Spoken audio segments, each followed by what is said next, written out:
Novamente, esses primeiros 8 versos, nós vamos falar sobre um tema que é muito importante para todos nós, dentro da nossa tradição protestante e reformada, que é a família da aliança. Então, meus irmãos e minhas irmãs em Cristo, hoje nós nos reunimos, então, para adorar o Senhor e também para ouvir o ensino de Deus por meio de Cristo, orando para também que o Espírito Santo nos aplique a sua palavra, nos convencendo e também para que possamos praticar e obedecer durante todos os dias de nossas vidas. Nesse Salmo 78, um salmo didático, né? Um salmo também histórico, porque vai narrar sobre os eventos pactuais de Deus com a aliança. É um salmo que foge um pouquinho do que é comum ouvir, né? Salmo de Davi, considerando que praticamente 50% do nosso saltério foi escrito por Davi, mas isso é um salmo de Asaf, tem outro salmo de Asaf, tem salmo de Moisés, tem salmo dos filhos de Corá ou Coré, depende como se traduz, normalmente Corá. E esse é um salmo de Asaf. Asaf era um daqueles que lideravam, então, a adoração no reinado de Davi.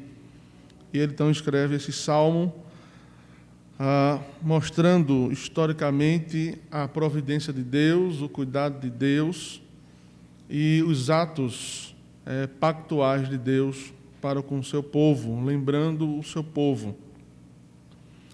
Então, ele diz assim, mais uma vez: escutai, povo meu, a minha lei, prestai ouvidos às palavras da minha boca.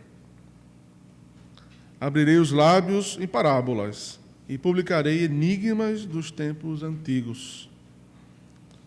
O que ouvimos e aprendemos e que nos contaram nossos pais, não encobriremos aos seus filhos. Contaremos à vindoura geração os louvores do Senhor, o seu poder e as maravilhas que fez. Ele estabeleceu um testemunho em Jacó, instituiu uma lei em Israel e ordenou aos nossos pais que os transmitissem aos seus filhos, a fim de que a nova geração os conhecesse, filhos que ainda hão de nascer, se levantassem e, por sua vez, o referissem aos seus descendentes, para que pusessem em Deus a sua confiança, que não esquecessem dos feitos de Deus, mas lhe observassem os mandamentos. E ele também diz no finalzinho uma advertência, e que não fossem como seus pais, geração obstinada e rebelde, geração de coração inconstante e cujo espírito não foi fiel a Deus. Vamos orar mais uma vez? Deus Santo, nós somos aqui o teu povo, nos reunimos pela tua graça, Senhor, por causa de Cristo, que o Senhor enviou, e por causa de Cristo nós estamos nesse pacto, nesta aliança com o Senhor.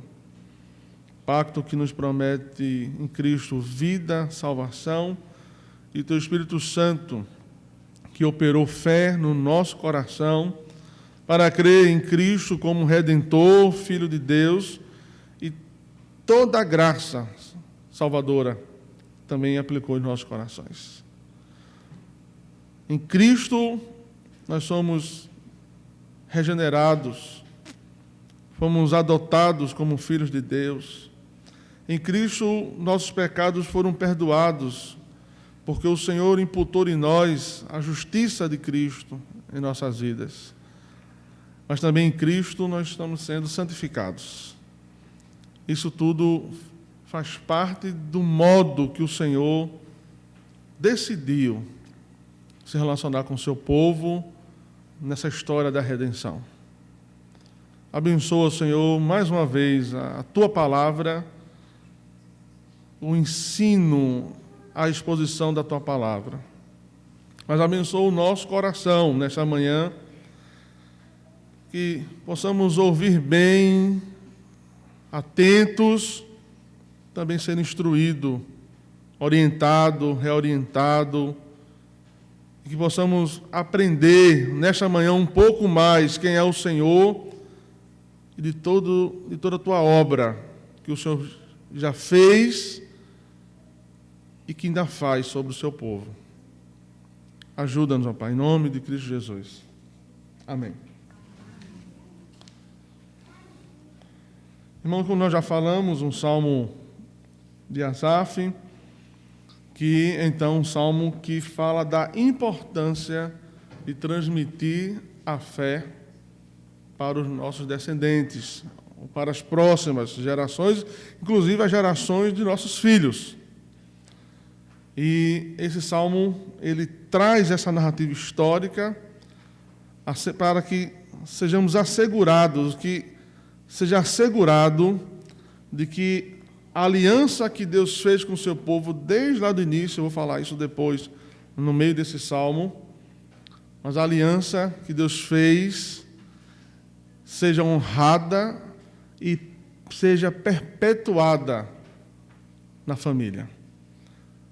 Esse tema da família aliança é uma doutrina muito importante nas Sagradas Escrituras, bem como na tradição protestante, porque nós vamos entender que Deus, desde o início, Ele fez um pacto não só com os pais, ou com os adultos, ou com os líderes, mas com toda a família, porque desde da queda do pecado, em Gênesis 3, Deus, então, tem um pacto de redenção para salvar toda a família. E toda a graça, então, também não é só para os pais ou para os líderes, mas também para os filhos. Tudo o que o Senhor fez em cuidar do seu povo, isso também é para os filhos e para as próximas gerações, inclusive as gerações dos filhos. Então, é um salmo que ele lembra dos feitos poderosos de Deus para a geração passada e para que ela também seja repassada de geração em geração. Observe então, irmãos, que o Salmo 78 nós vamos dividir da seguinte forma: o verso 1, verso 2 ao verso 4, verso 5 ao verso 6, depois verso 7 e verso 8. Cada uma dessas partes tem, então, um tema sendo trabalhado acerca dos atos de Deus nesta aliança com a família.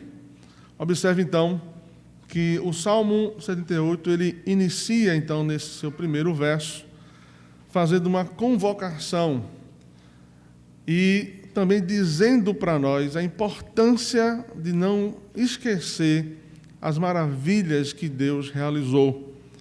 Então, ele diz assim: escutai, povo meu, a minha lei, prestai ouvidos às palavras da minha boca.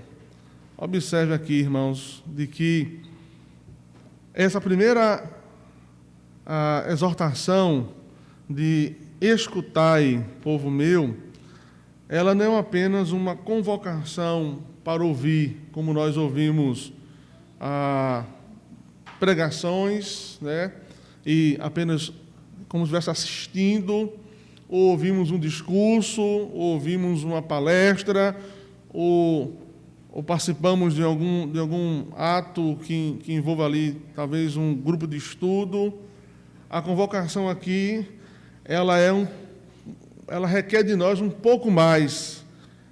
Não é só um ouvir, mas escute com a intenção de compreender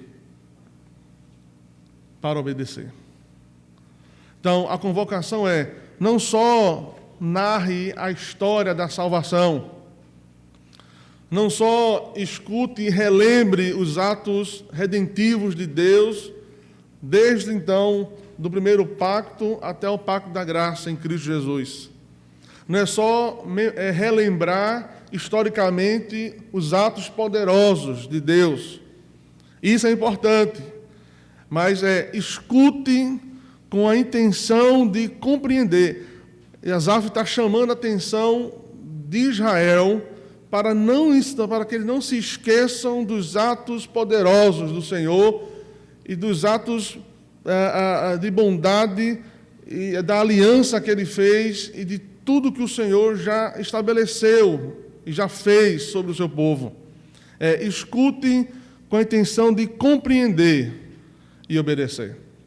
Porque se apenas ouvirmos como relato histórico, talvez isso não traga transformação e perpetuação, então, e a transmissão, então, desses atos pactuais para os filhos e os filhos dos filhos. E para que o Senhor seja obedecido, para que o Senhor seja exaltado em toda a geração. Nós sabemos bem que dentro da tradição protestante reformada, a pregação, como um ato de hoje pela manhã, ela é central no culto ao Senhor. Tudo é importante no culto ao Senhor, porque o culto ao Senhor é uma adoração que começa desde a leitura bíblica, com as orações, com a leitura continuada, com os hinos, com os cânticos, com o momento de ofertar, de trazer o dízimo como gratidão ao Senhor. Tudo é adoração, bem como a pregação está dentro dessa adoração, mas nós entendemos que ela é uma parte central, é o principal meio de graça, é o principal meio que Deus, então, comunica as suas bênçãos sobre o seu povo, bem como comunica exortando, corrigindo, confortando, orientando. Então, observe que é importantíssimo ouvir a pregação com a intenção de compreender e para obedecer. Seria assim: escute atentamente. Escute de forma diligente. Quando todas as vezes que vocês, então, forem ouvir a pregação, escute com atenção para compreender, porque se não compreende, não obedece. Esse, então, é o chamado, é a exortação de Asaf. Relembre a história da salvação, mas relembre para, compreendendo, obedecer ao Senhor. É por isso, irmãos, que nós falamos que o culto ao Senhor, ele exige uma preparação. Ele requer uma preparação de todos os crentes, todos. Desde o pastor a todos os crentes. Nós precisamos de uma preparação para o culto ao Senhor. E essa preparação tem a ver exatamente para que possamos ouvir a palavra de Deus atentamente, compreender essa palavra, obedecer e se transformar, então, em prática em nossas vidas. E essa preparação envolve, primeiro, que a gente precisa ter fé e reverência. O cristão, ele recebe a palavra de Deus e ele precisa receber com fé.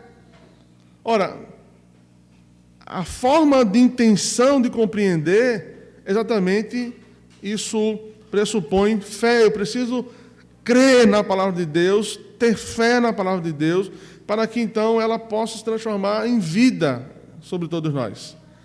Reconhecendo o que esta é a verdadeira palavra de Deus.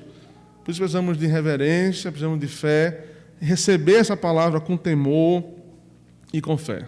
Isso, eu não tenho dúvida que fará toda a diferença, irmãos, não só na sua vida, mas na sua família, e isso vai refletir também na Igreja de Cristo.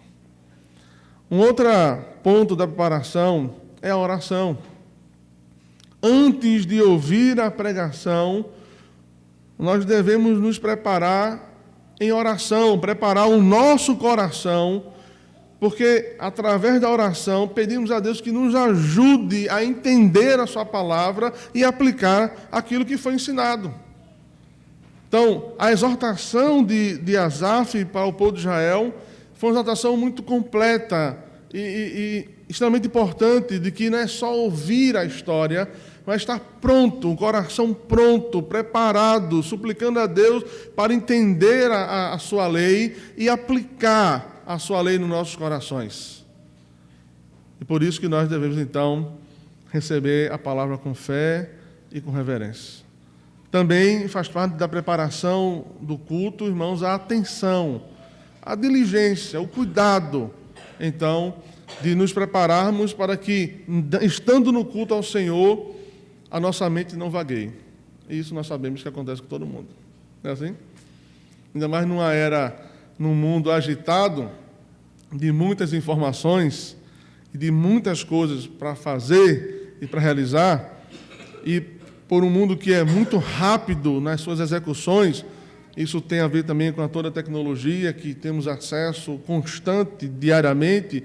Isso então também mexe muito comigo e com vocês, a questão da atenção.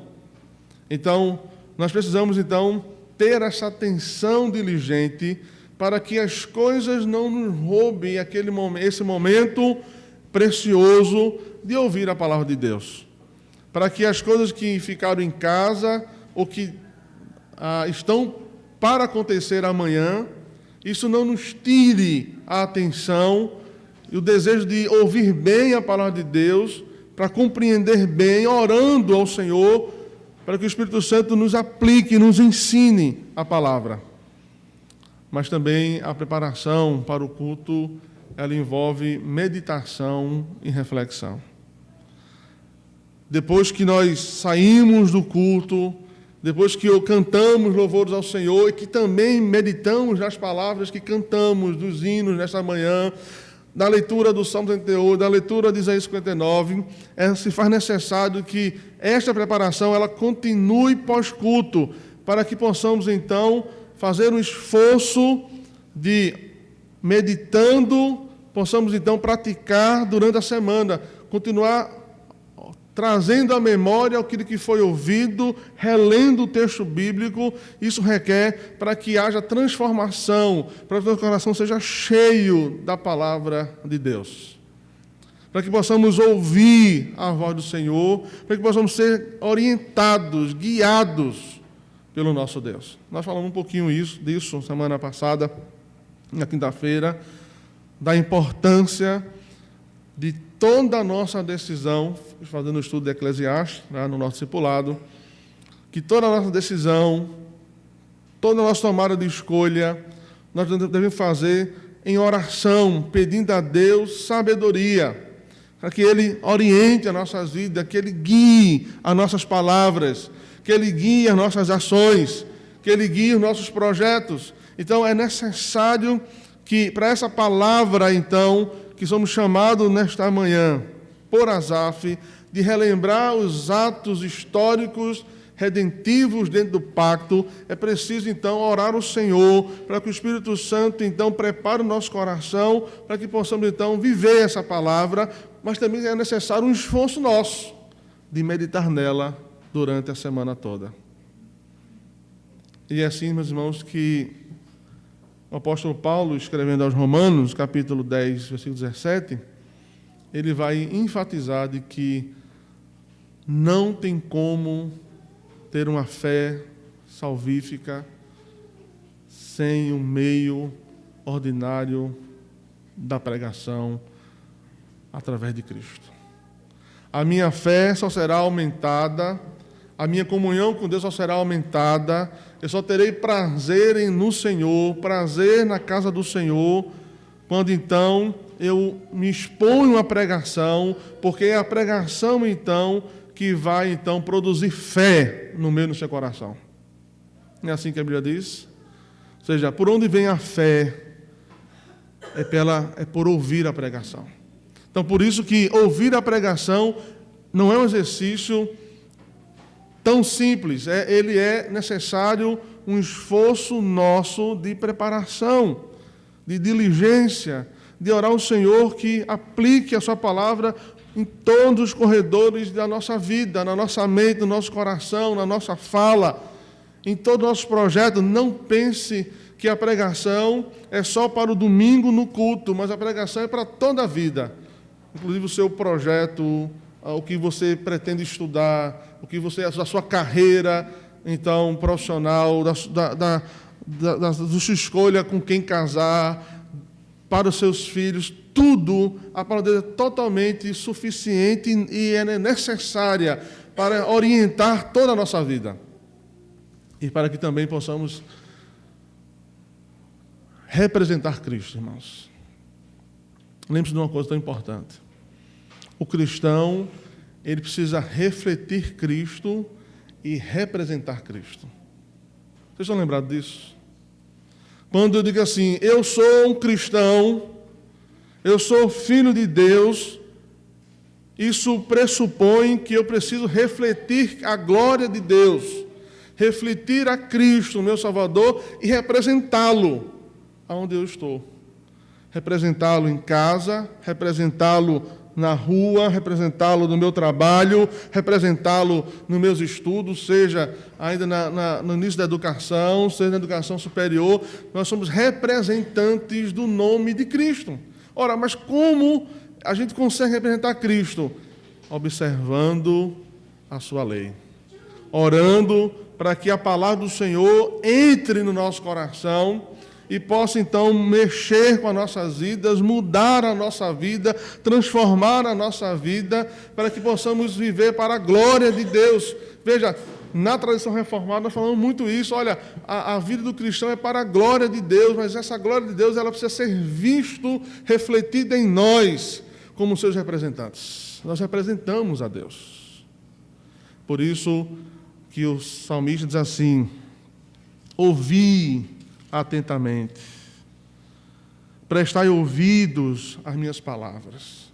E há outros textos na própria sabedoria hebraica, em Provérbios, Salomão diz assim, escuta, meu filho. Há outras palavras, escuta, povo meu, porque é necessário ouvir com essa diligência, com essa intenção de compreender e obedecer. Isso é importante para compreender também como o Senhor tem abençoado o seu povo e como o Senhor tem sustentado o seu povo na aliança. Os versos de 2 a 4, depois dele chamar a atenção da importância de ouvir bem a palavra de Deus, e agora ouvimos também quando devemos nos preparar e orar ao Senhor para que essa palavra entre no nosso coração para transformar nossas vidas. O verso 2 a 4 fala da transmissão da fé. Veja como esse salmo é didático. Como é que eu vou transmitir a minha fé se eu não escuto a palavra de Deus? Por isso que esse salmo ele é classificado como um salmo didático. Ele é histórico, porque ele conta a história da salvação e dos modos como Deus, então, no pacto, tem abençoado o seu povo e relembrado os feitos poderosos de Deus. E agora ele diz que agora é necessário transmitir essa fé. Verso 2 a verso 4. Ele diz assim, eu vou abrir os lábios em parábolas, eu vou publicar enigmas dos antigos. O que ouvimos, veja o que ele diz.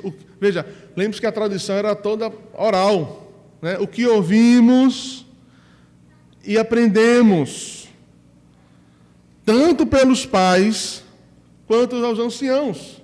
Veja, a palavra, os feitos de Deus, o poder de Deus, a grandeza de Deus, ela era ensinada pelos pais e pelos anciãos.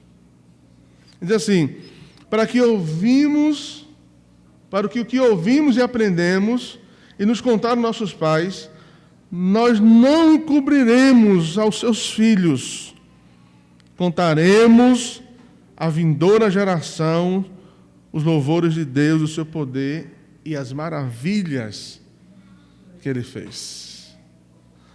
Irmãos, isso é muito grandioso, isso é glorioso. A preocupação do salmista não está só dizendo assim, vocês pais já ouviram e já compreenderam a pregação e o ensino do Senhor. Você já conhece os feitos do Senhor. Você já conhece as maravilhas do Senhor. O salmista tem uma preocupação que é nossa também hoje. Diz assim: mas isso que vocês aprenderam dos vossos pais, dos profetas, dos anciãos, não pode estar oculto aos vossos filhos.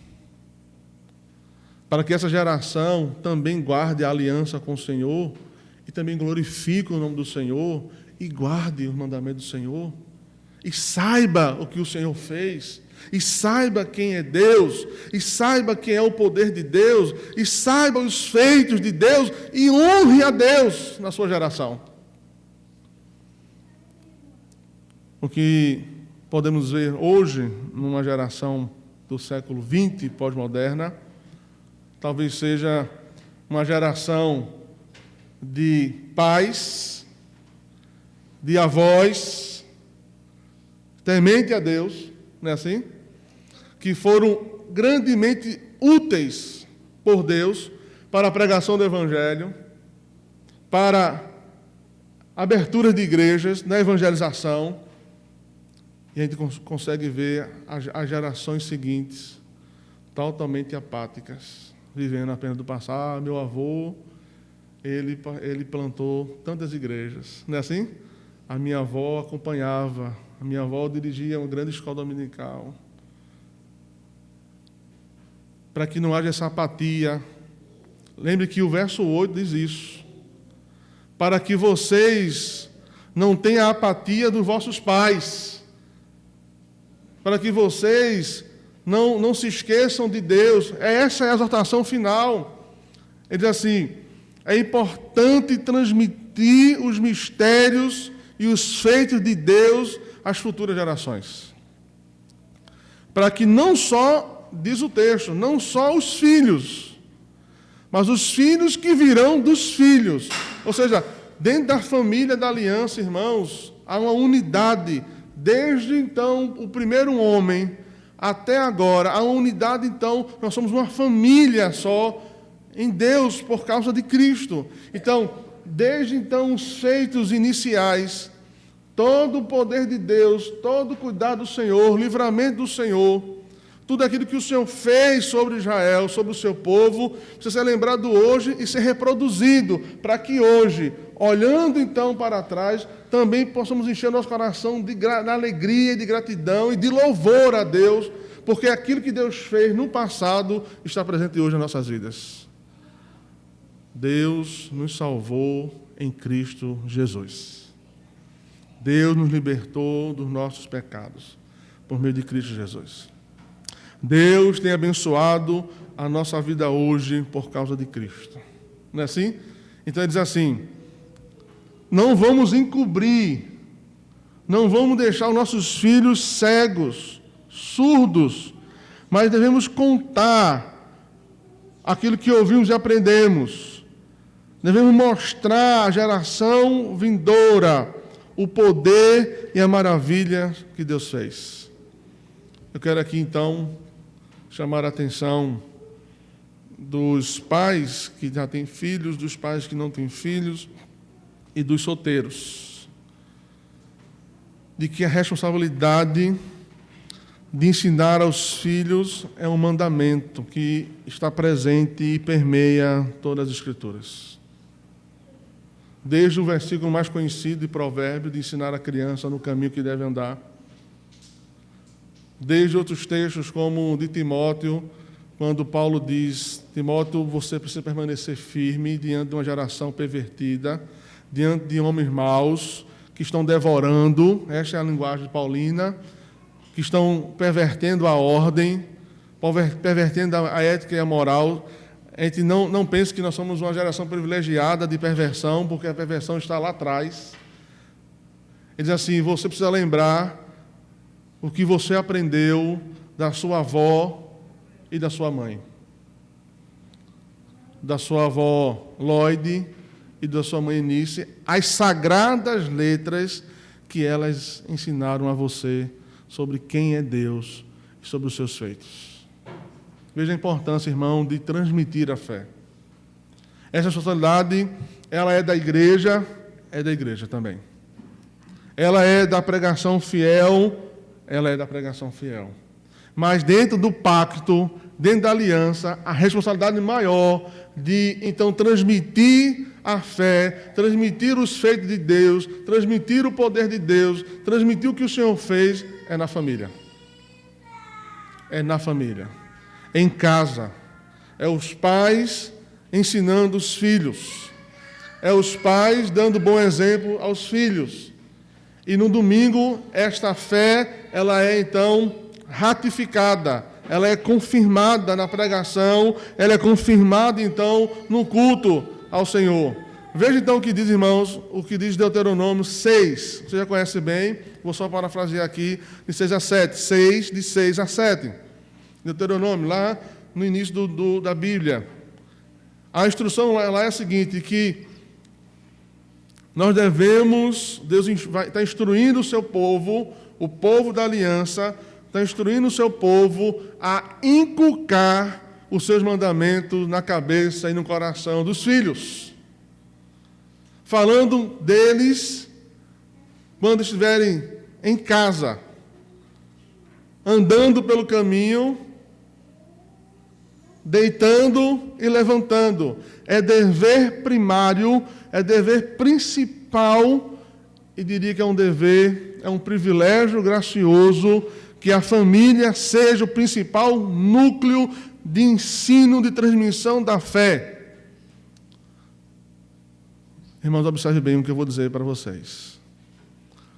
Na nossa tradição reformada, a família é a primeira igreja. Não pense de que tudo, então, o culto ao Senhor é algo extraordinário, maravilhoso, onde toda a congregação se reúne publicamente para adorar o Senhor e ouvir a sua instrução. Mas a primeira igreja é a família. E aqui os pais são responsáveis por transmitir a sua fé. Irmão, nós não podemos negligenciar essa verdade bíblica. Talvez, assim, ensinar o filho pequeno é mais fácil. Nem sempre. Nem sempre. Ah, meus filhos já cresceram, já são adultos. Transmita a sua fé. Fale dos feitos de Deus. Fale do poder de Deus. Fale do que o Senhor fez e de quem é o Senhor. Porque dentro da família da fé, é importantíssimo entender de que a fé precisa ser transmitida para que os nossos filhos, também na sua geração, também possam ter fé em Deus, possam amar o Senhor, temer o Senhor e louvar o nome do Senhor pelos seus feitos. Nós estamos num momento de muito impacto.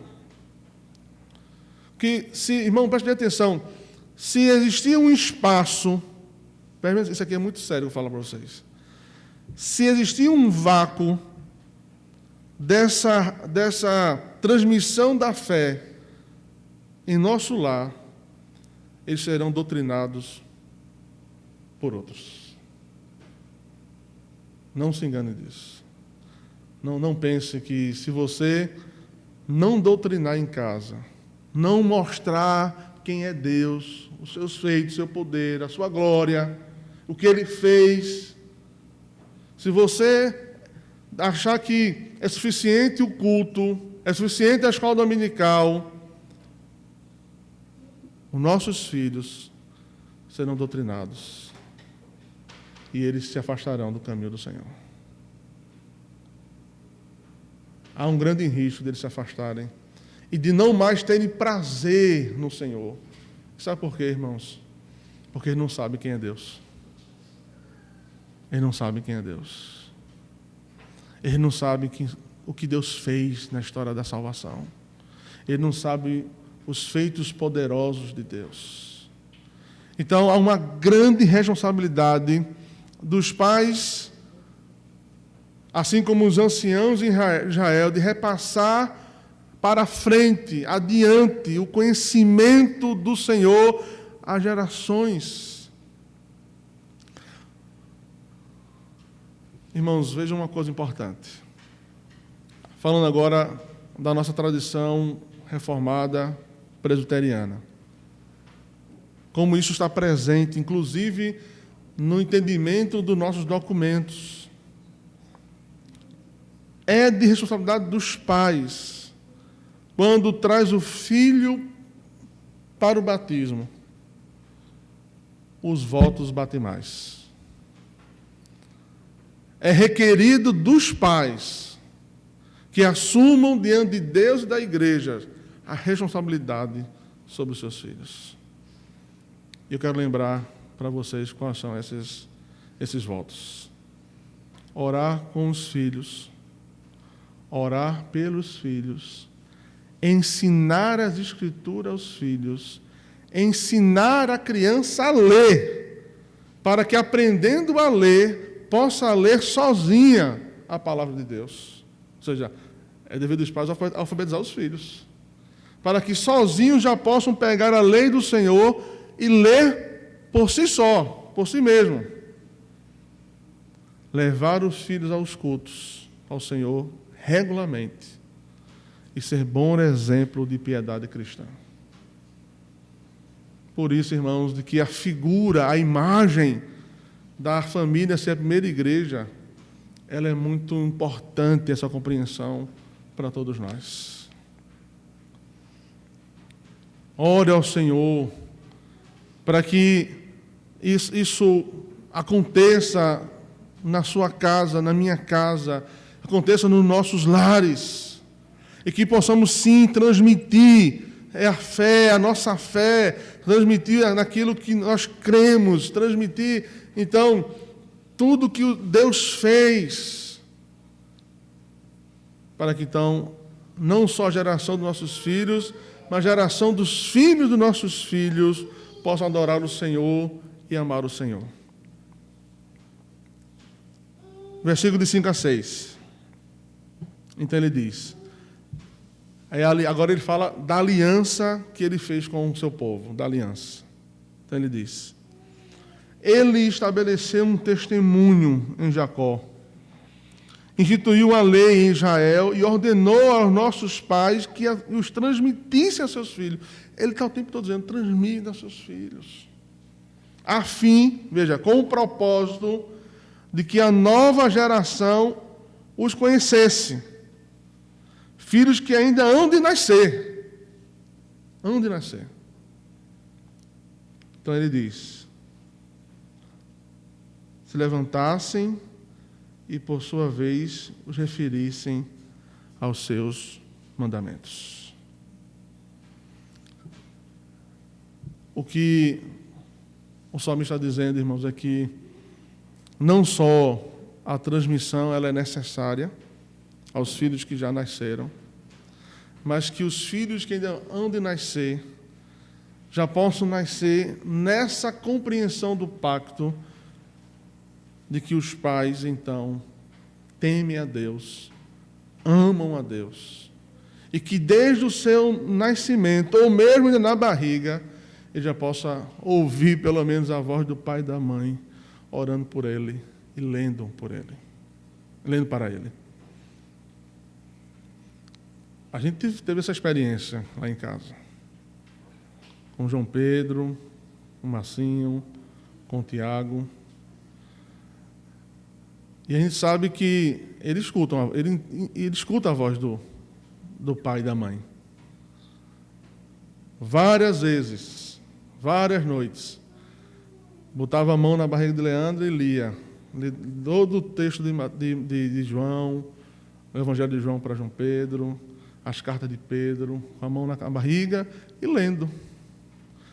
Tiago, leu o livro de Tiago, Marcinho, lemos outros textos bíblicos, como Marcos, na certeza de que a promessa de salvação dentro da aliança não é só para mim e para a Leandra, mas para os nossos filhos.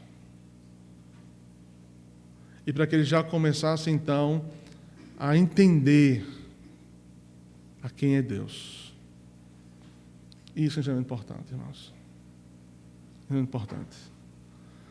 Deus fez uma aliança com o seu povo, desde o Éden. Não vou aqui ser bem sucinto, mas vou aqui explicar 3 alianças. Primeira aliança, ou chamado Pacto das Obras. Nesta aliança, Deus, então, ele entra em aliança com Adão. É Deus que vem e faz aliança com Adão e promete salvação, promete vida e promete, na obediência de Adão, também uma vida reta para ele e para toda a sua posteridade. Esse era o pacto. Adão tinha um só compromisso no pacto: obedecer, ser fiel. Adão falha. Então, aquilo que também foi oferecido no pacto, uma falha, que era vida e salvação, veio a morte. Mas Deus não errou em fazer um pacto. Deus permanece com o seu pacto.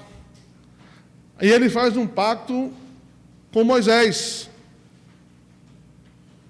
E lá ele lhe promete a lei para santificar o povo. Lembra disso? Lá no Sinai, é dada a lei ao seu povo, para a santificação do seu povo. Ele depois faz um pacto com Abraão, onde ele diz a Abraão, em Gênesis 12, 15, 22, 23, 24, e nesse pacto, ele então diz a Abraão que ele saia da sua terra e vá embora, porque ele será o seu escudo, e ele então vai abençoar Abraão e sua posteridade, a ponto de fazer aquela imagem que é muito significativa, que será semelhante à areia do mar. Incontável. Incontável. Nem que você contar a areia do mar.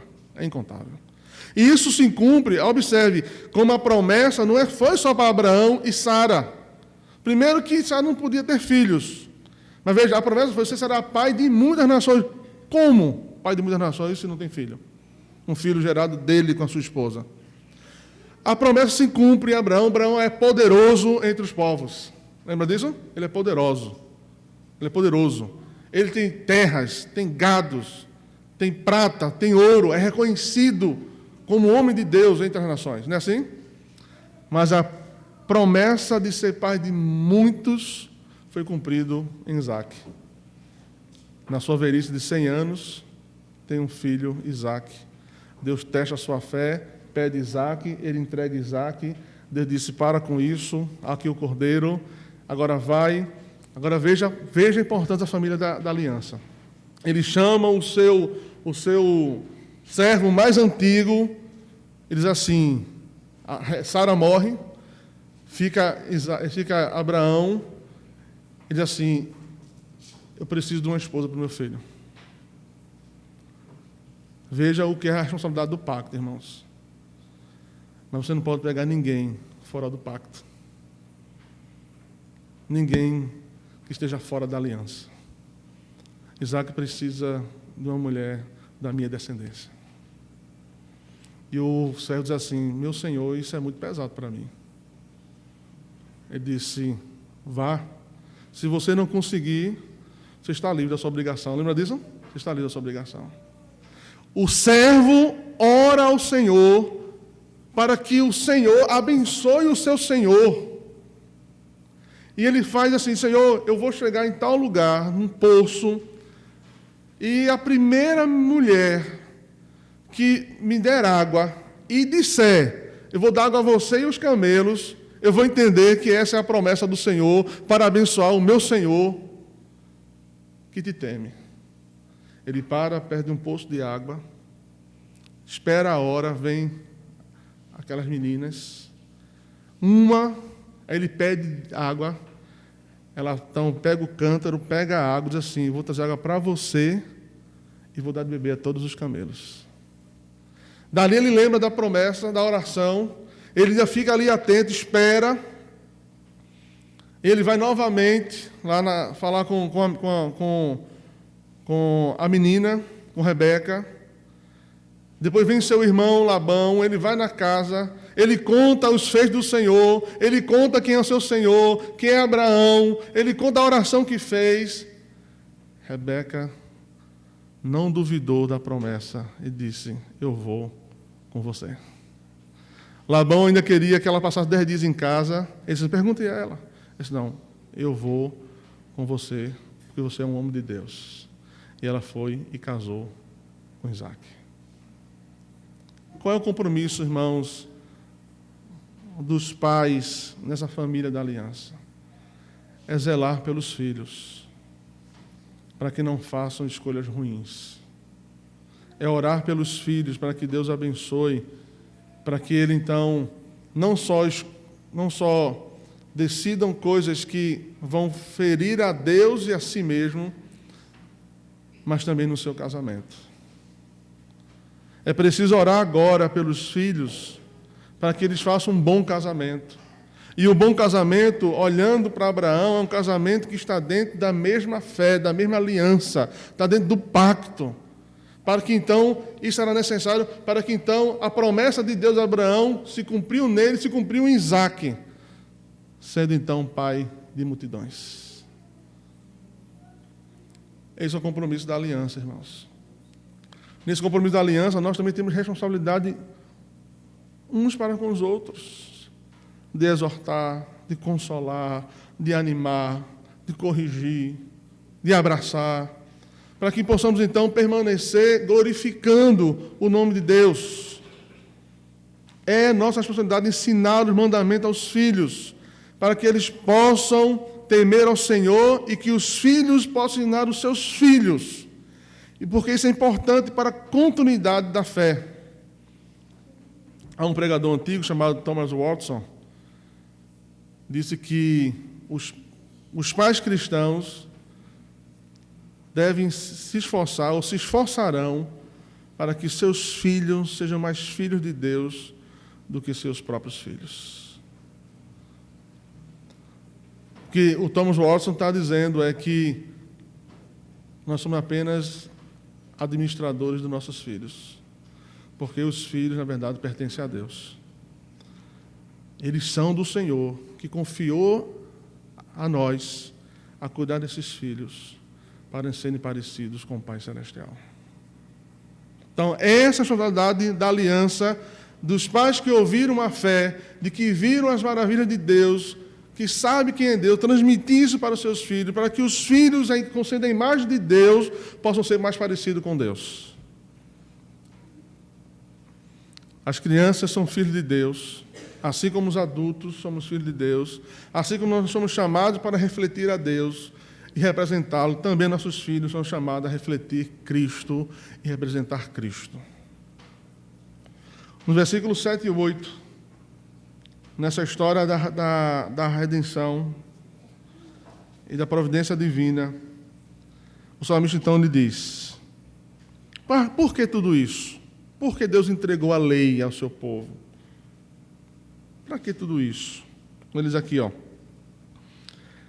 instituiu uma lei em Israel, ordenou aos nossos pais que a transmitisse. Para que tudo isso? Para que transmitir isso? Porque as próximas gerações precisam ouvir as maravilhas de Deus. Ele diz, verso 7, irmão, preste bem atenção. Para que pusesse em Deus a sua confiança. Para que a nossa geração possam confiar em Deus e não se esqueçam dos feitos de Deus. A nossa geração, falando de hoje, é uma geração terrível, irmãos. Moralmente terrível, valores invertidos, o que era certo agora é errado, o que era errado agora é certo. Na Alemanha agora foi dado a licença de material pornográfico, sem só ter crime a punição diminuiu para contravenção. Contravenção em hoje no Brasil com um cara que pega um cigarro de maconha. Na Alemanha está liberado a ter material pornográfico infantil e, se for pego, vai ser só julgado com crime de contravenção.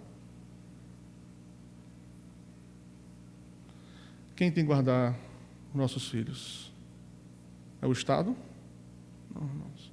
Somos nós. Somos nós. E isso está dentro da estrutura pactual.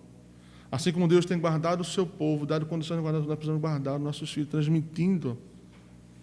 Não se espante se daqui a pouco a própria pedofilia seja também relaxada a um crime de contravenção. Vocês ouviram disso? Vocês ouviram disso? Não.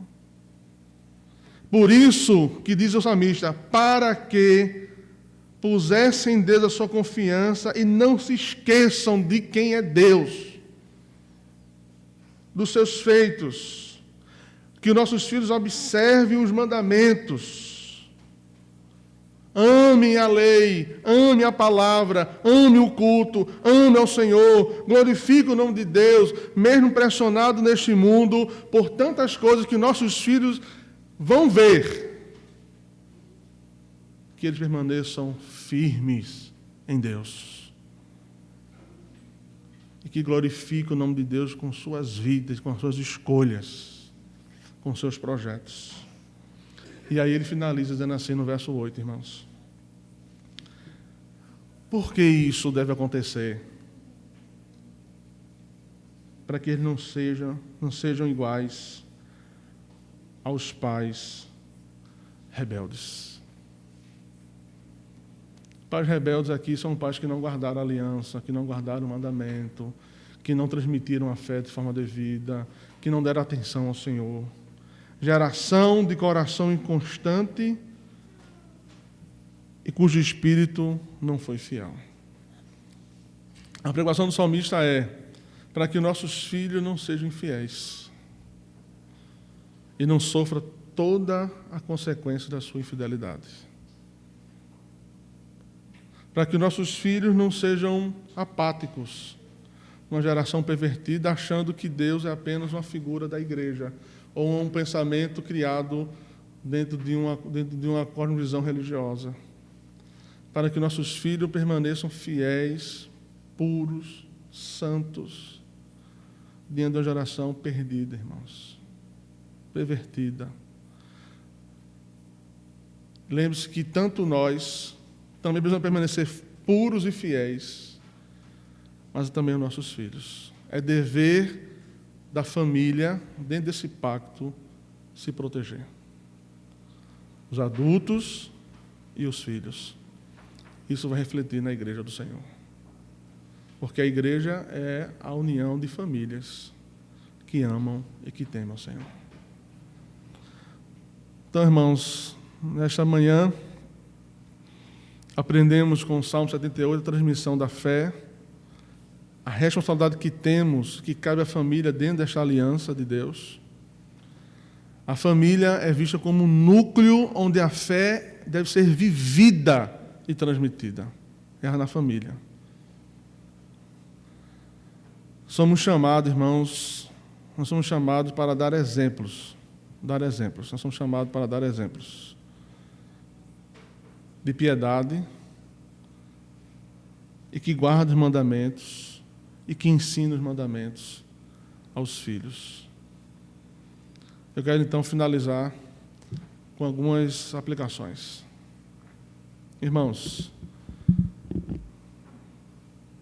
é de nossa responsabilidade transmitir a fé.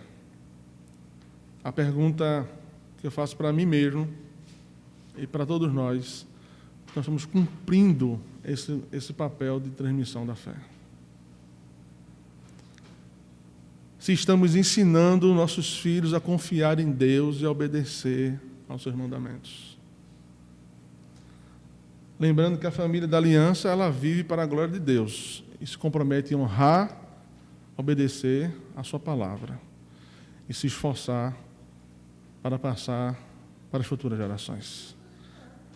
A minha oração é que Deus em Cristo e pelo auxílio do Espírito Santo, então, nos ajude a cumprir essa responsabilidade de assegurar a nossa fé e a fé para os nossos filhos. Que o Espírito Santo nos capacite, então, a permanecer fiel e ensinar nossos filhos a trilhar o caminho da obediência ao Senhor. E que nossos lares sejam extremamente abençoados por Deus. E que sua graça seja abundante em nossas vidas, irmãos. Em nome de Jesus. Amém.